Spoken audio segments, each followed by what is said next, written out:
This message is for you.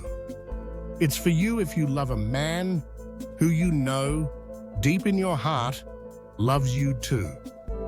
But he's with someone else. You feel this incredible, undeniable connection, but it's brought you more confusion and pain than it has peace. You see signs everywhere and you tell yourself they're confirmations that your love is fated. Some people believe that your guardian angels have led you to this exact moment, that there are no accidents in the universe, only divine appointments. Well, this is the sign you've been praying for, the one to finally help you set yourself free. Section 1. The deep validation. That connection is real. Let's start by taking a deep, collective breath together. Inhale peace, and just let go of the confusion and the ache that's been sitting on your chest. I want to speak directly to your heart right now, to the part of you that feels so seen by him, yet so painfully invisible at the same time. The very first thing the angels want you to know, with absolute certainty, is that you are not crazy. That connection you feel isn't a figment of your imagination. It's real, it's powerful, and it has a purpose. You know exactly what I'm talking about, don't you? It's that feeling of having known him your whole life, even if you just met.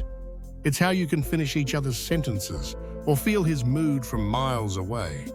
It's all the synchronicities, the repeating numbers, the songs on the radio that seem to be telling your story.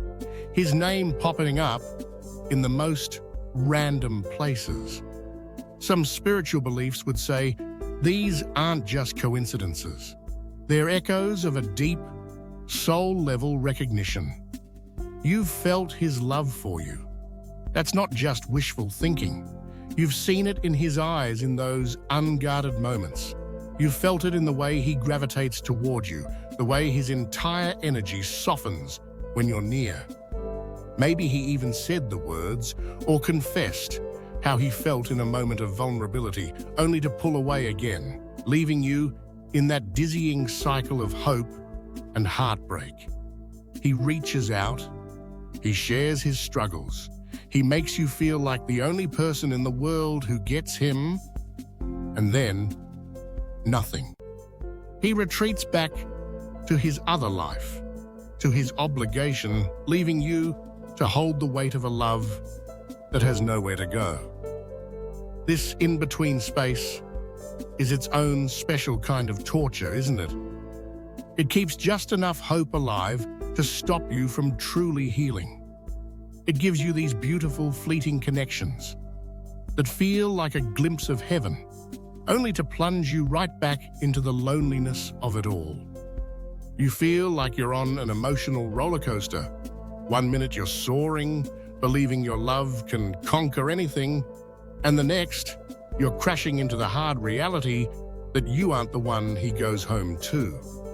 This constant instability can make you question your own sanity. The angels see you.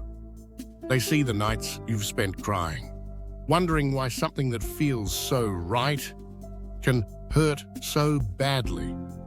They see you bargaining with the universe, promising anything if he would just choose you. They've watched you put your life on hold, turning down invitations and dimming your own light, because a part of your heart is always waiting for him. Please hear this. Your feelings are valid. The love is real. The connection is potent.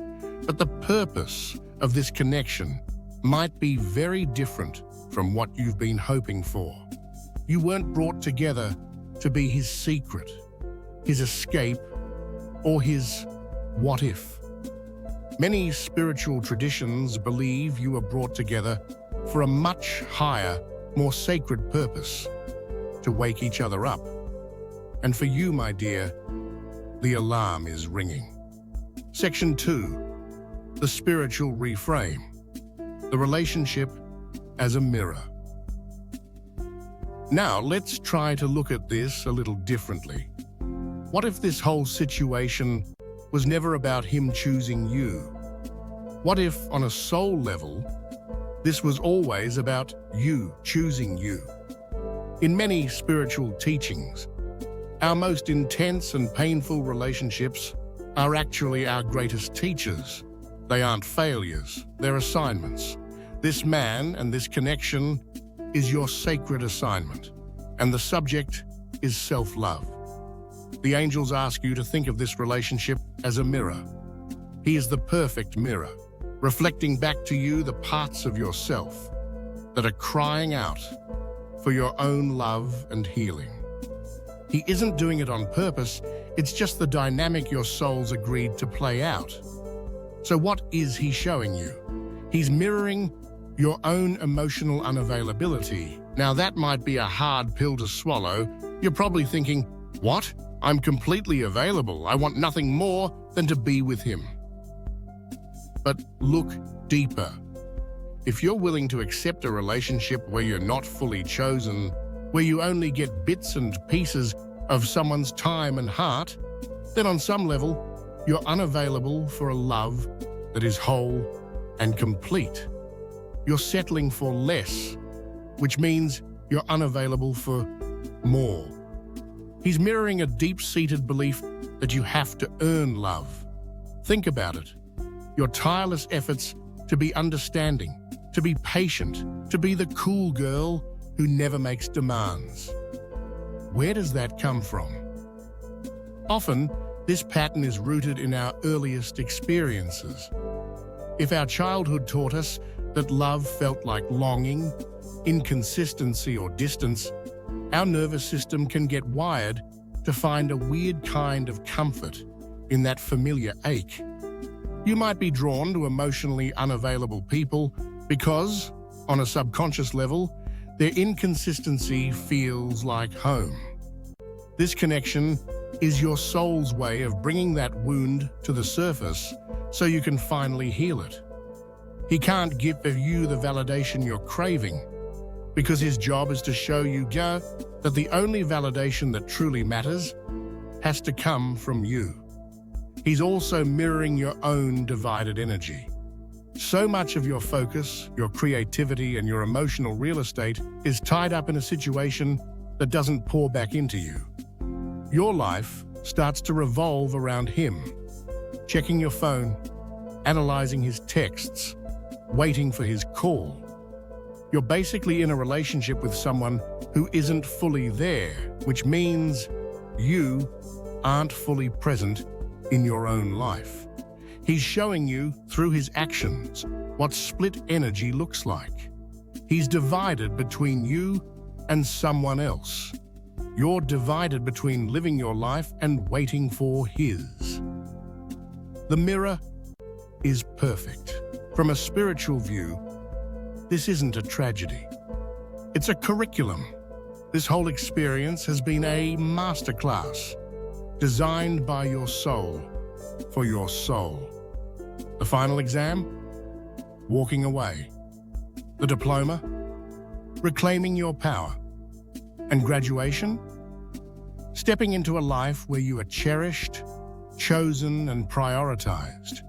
First by yourself, and then by a partner who can meet you in that wholeness. This perspective doesn't take away the pain, but it gives it purpose. You're not a victim of circumstance. You're a powerful soul in the middle of a profound awakening. This man's inability to choose you isn't a rejection of your worth. It's a divine redirection toward your worth. CTA. Before we get to the core of the angelic message, I want to offer you a tool for this journey. I've created a free guided meditation just for cutting energetic cords and reclaiming your power. It's a gentle but powerful way to start calling your energy back to yourself. The link is in the description below. Take what you need. Section 3. The hard truth. The angelic message. And now, we come to the heart of it all. This is the part of the message that might feel like a storm before the calm. I'm just asking you to stay open, to breathe through it, and to trust that this truth is delivered with the deepest love from your guides. This is the hard truth you need to hear to finally be free.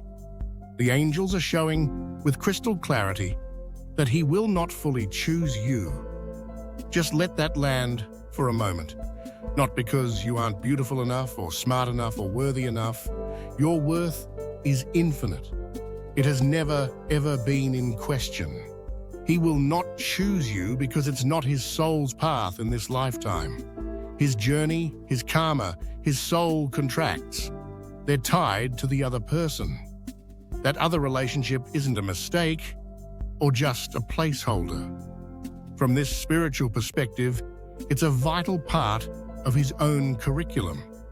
It might be a path of comfort, which feels much easier than the deep growth a connection with you would force him to face. Some theories, like those about twin flames, suggest these intense connections push us to confront our biggest fears, and honestly, that's a terrifying task. His current relationship might represent safety, duty, or lessons his soul simply has to learn through that specific dynamic. She isn't your enemy or your competition, she's just another soul playing her part, learning her own lessons. Hating her or resenting her only keeps you anchored in a low vibration of comparison. The angels urge you to try and send her love because her journey is complicated too. When you can bless her path, you start to free yourself. The constant back and forth, the mixed signals, the emotional breadcrumbs, these aren't signs he's about to leave her for you. They're symptoms of his own inner battle, his own fear, and his inability to make his actions match his heart. He loves you, yes. That connection is real. But there's a painful truth in the saying, if he wanted to, he would. A man who is truly ready to build a life with you doesn't risk losing you forever. He doesn't leave you in a constant state of uncertainty. He doesn't make you a secret. His inaction is your answer. His inability to choose is the choice. The universe isn't punishing you. It's protecting you.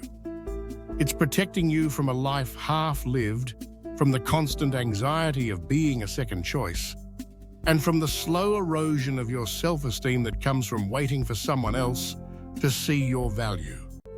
This door is being held shut for a reason. In fact, some would say the universe is slamming it shut, but you keep trying to pry it open, hoping for a different ending. The angelic message is this: stop prying. Let the door close, let it lock, and then turn around and look at the magnificent, sunlit path that is waiting just for you. A path that is all yours. This no from the universe is your greatest blessing. It is the divine intervention you've been praying for. The love you felt was the catalyst, the spark meant to ignite your own journey back to yourself. It was never meant to be the destination. The connection did its job perfectly. It woke you up. Now it's time to rise. Section 4. The empowering prescription. Walking away is an act of power. So what now? The truth has been spoken, and you might feel raw, empty, or scared. That's okay. This is the sacred space where true transformation begins. This is where you stop focusing on him and turn the full force of your magnificent love and attention back onto the most important person here, you.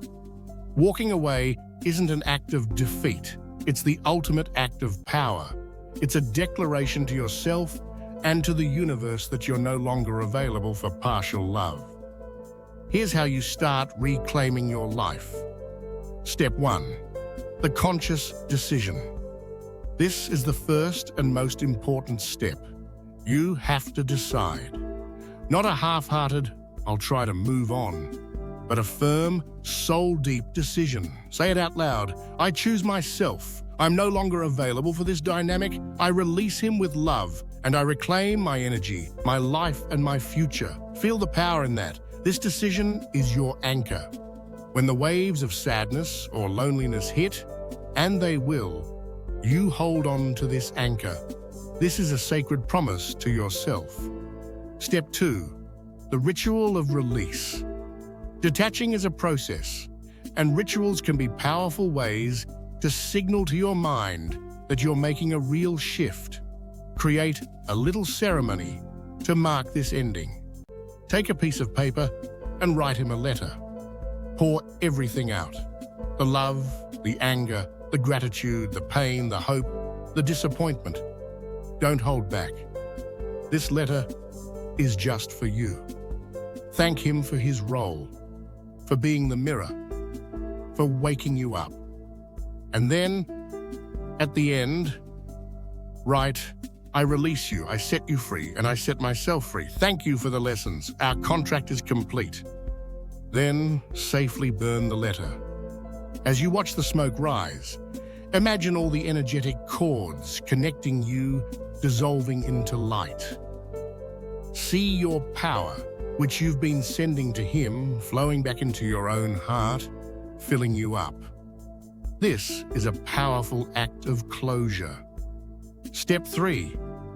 Radical self-love and turning inward. For months, maybe even years, he's been your main focus. Now, you turn that laser focus onto yourself. You need to start dating yourself. What does that mean?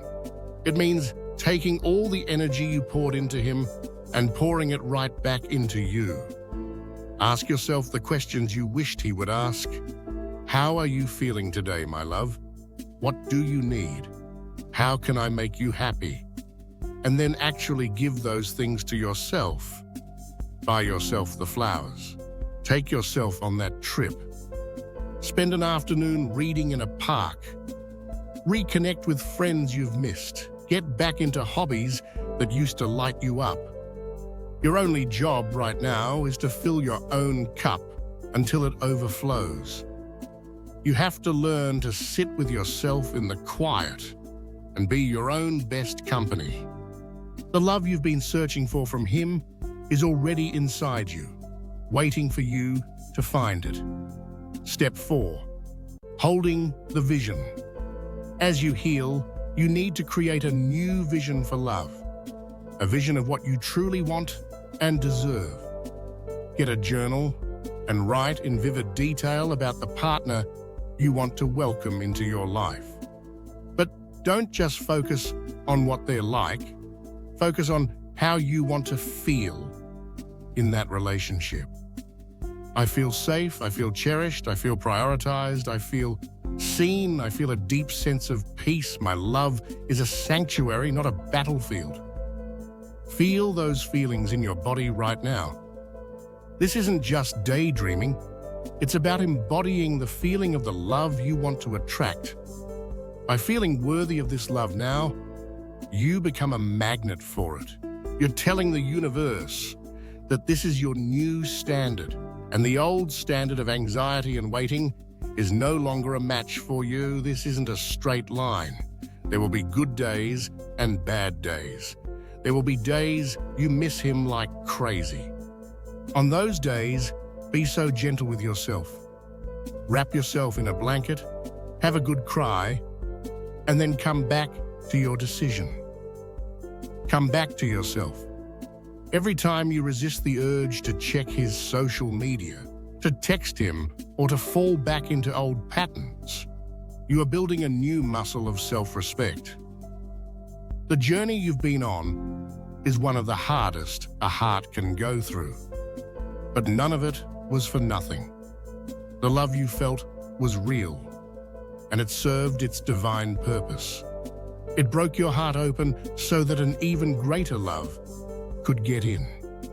The love for yourself. This man was a chapter in your book, not the whole story.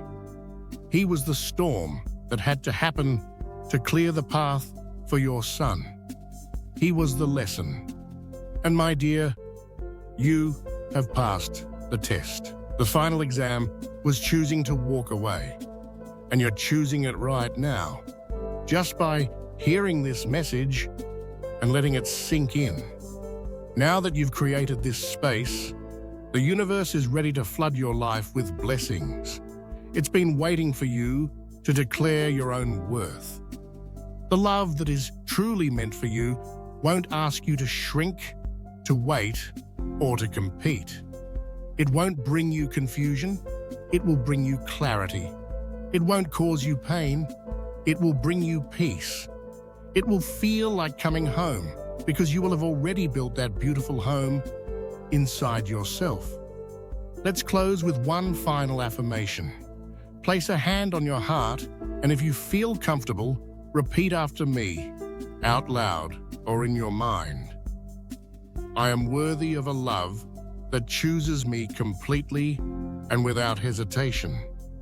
I release the past with gratitude and open my heart to a future filled with peace, joy, and wholehearted love. I choose myself today and always. If this message resonated with you, let me know in the comments by typing, I choose myself. You are not alone. Your courage is going to inspire so many others, sending you so much love and the strength of 1,000 angels. You've got this.